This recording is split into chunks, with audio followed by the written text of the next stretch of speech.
Baik, terima kasih saudara. Kita lanjutkan Sapa Redaksi On Location masih bersama dengan Pak Made Rentin. Pak Made, sebelum kita masuk ke Bali gitu ya, secara provinsi secara keseluruhan.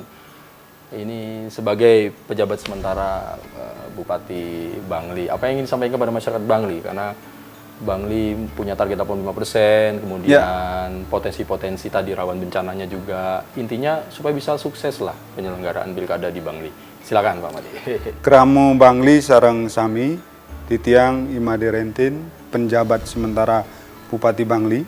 Sesuai namanya penjabat sementara, waktu tugasnya hanya sementara 24 September sampai dengan 23 November 2024. Pengabten titiang siki ngiring wujudkan pilkada serentak di Kabupaten Bangli dan di Provinsi Bali yang aman dan damai.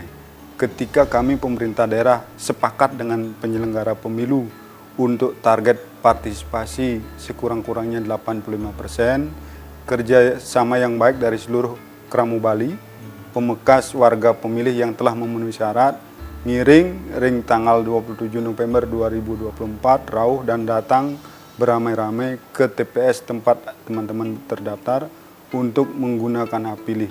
Berbeda sah, tetapi jangan perbedaan itu digunakan untuk sebagai perdebatan, apalagi sampai terjadi mengganggu Kamtibmas di daerah masing-masing. Kita tetap bersama-sama, kita tetap bersaudara, kendati pun berbeda pilihan. Ya, penting ini. Dan menjaga netralitas nih bagi ASN-ASN. Betul, sudah kami buktikan dengan tadi kita melakukan penandatanganan. Baik, luar biasa. Mudah-mudahan ini masyarakat Bangli bisa mendengarkan himbauannya dari Bapak PJS. Nah Pak, ini kebetulan memang masih menjabat sebagai Kepala Pelaksana BPBD Provinsi Bali. Pak Rentin, kalau sekarang kita melihatlah potret yang lebih luas ya. Kita mengangkat ada 9 kabupaten kota suku Bali ini yang saya kira juga perlu karena tadi kan ada macam-macam kabupaten juga, ada yang merah, ada yang biru, ada yang kuning, oranye itu.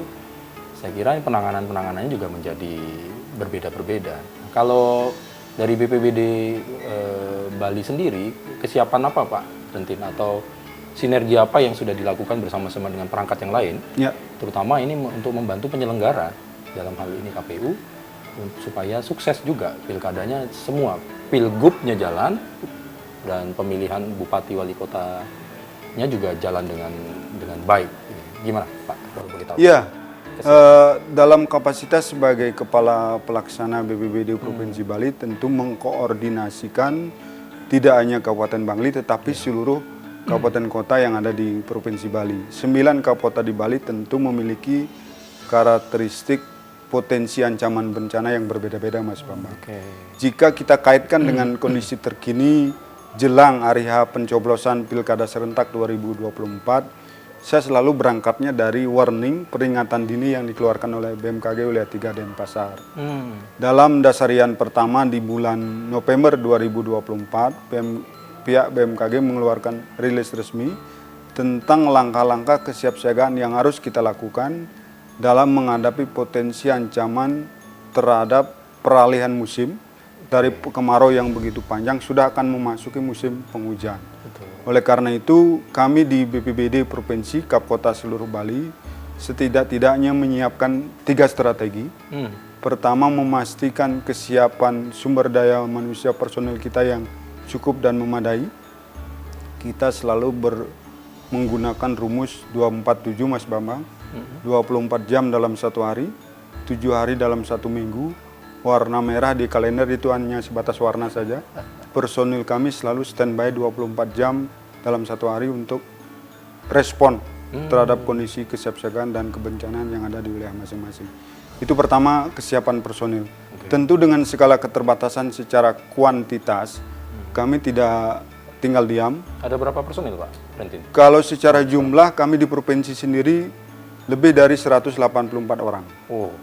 Itu pun sebagian besarnya ada di tataran administrasi. Tim yang memang ready bertugas 247 tadi relatif sedikit, itu pun mungkin dalam tim 35 sampai 37 orang per hari.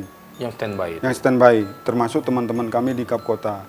Keterbatasan jumlah personil terjawab dari kolaborasi kita dengan berbagai unsur.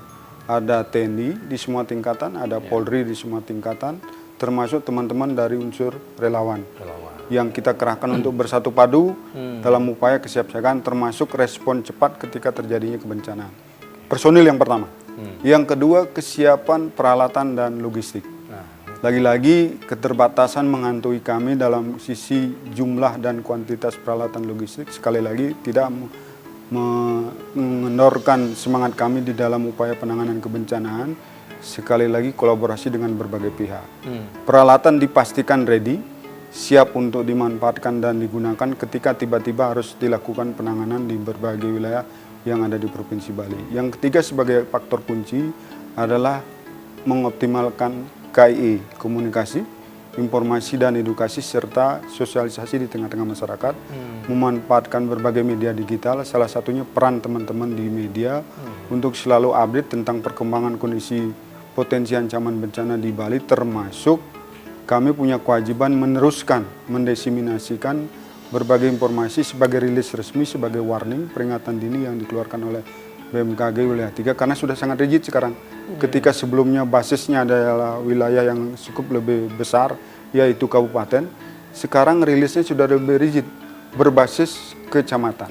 Jadi kita setelah membaca rilis dari BMKG, kita sudah tahu berbagai upaya kesiapsiagaan yang bisa dan harus kita lakukan ketika seumpama potensi hujan lebat terjadi dalam durasi yang cukup lama. Sedapat mungkin aktivitas di luar rumah dikurangi dulu. Bukan tidak boleh, dikurangi untuk lakukan upaya preventif, jaga-jaga hal-hal yang tidak kita inginkan. Bali secara keseluruhan ketika kita berbicara potensi ancaman bencana hampir mirip dengan kondisi secara nasional. Nasional menetapkan ada 14 jenis ancaman bencana. Bali 14 jenis ancaman bencana seluruhnya ada di Bali. Ada di Bali. Mulai dari erupsi gunung api, kita punya gunung api aktif ada 2, Gunung Agung dengan Batur. Kemudian potensi gempa yang bisa terjadi diikuti dengan tsunami, longsor, banjir bandang, banjir, kemudian cuaca ekstrim dan ikutan lainnya, semuanya ada di Provinsi Bali. Oleh karena itu, 3 strategi utama tadi selalu dan terus kami optimalkan dengan memanfaatkan kemajuan teknologi dan digitalisasi. Teman-teman kami di pemerintah kabupaten kota melalui BPBD-nya selalu menggadeng berbagai pihak untuk kita berkolaborasi. Karena sekali lagi urusan bencana tidak semata-mata urusan pemerintah daerah, apalagi hanya BPBD, tetapi bencana menjadi urusan kita bersama-sama.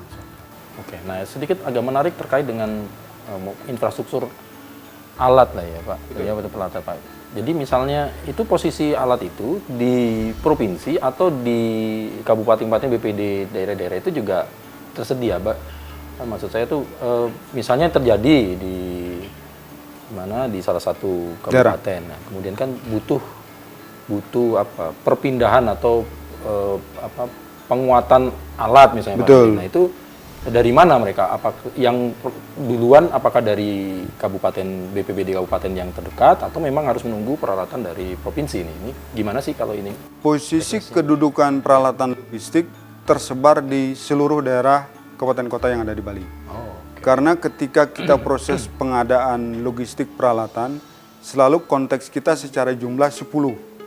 Satu standby sebagai buffer stok di provinsi, 9 itu kami bagi rata ke seluruh kabupaten kota yang ada di Bali.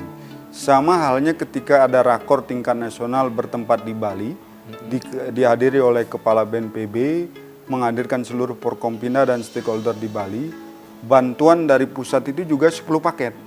Jadi 1 diperuntukkan ke provinsi sebagai buffer stok, sisanya 9 dibagi rata kepada teman-teman di kabupaten kota. Jika terjadi sesuatu di kabupaten A, maka kabupaten penyangga terdekat dari daerah kejadian kebencanaan yang pada kesempatan pertama memberikan support. Support penebalannya 2 hal Mas Bambang. Tidak sebatas penebalan peralatan logistik saja, tetapi juga menurunkan dan penugasan terhadap personil.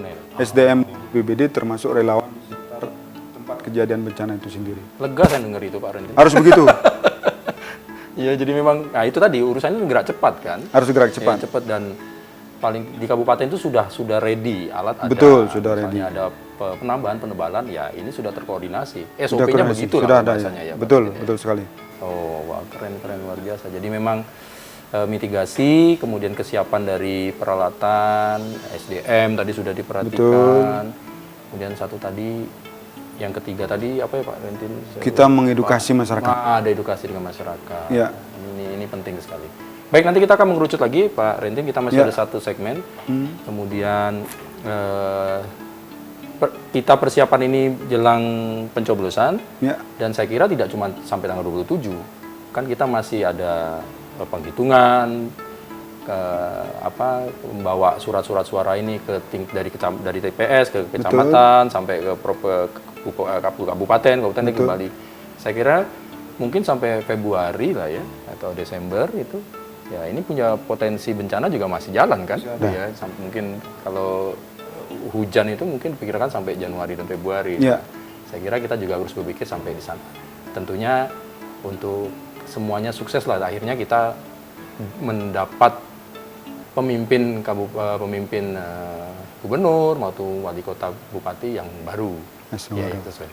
Kita tahan lagi Pak Rentin ya, kita masih ada satu segmen kita akan bahas tentang itu. Saudara jangan kemana-mana, kita lanjutkan sapa redaksi on location dari kantor Bupati Kabupaten Bangli.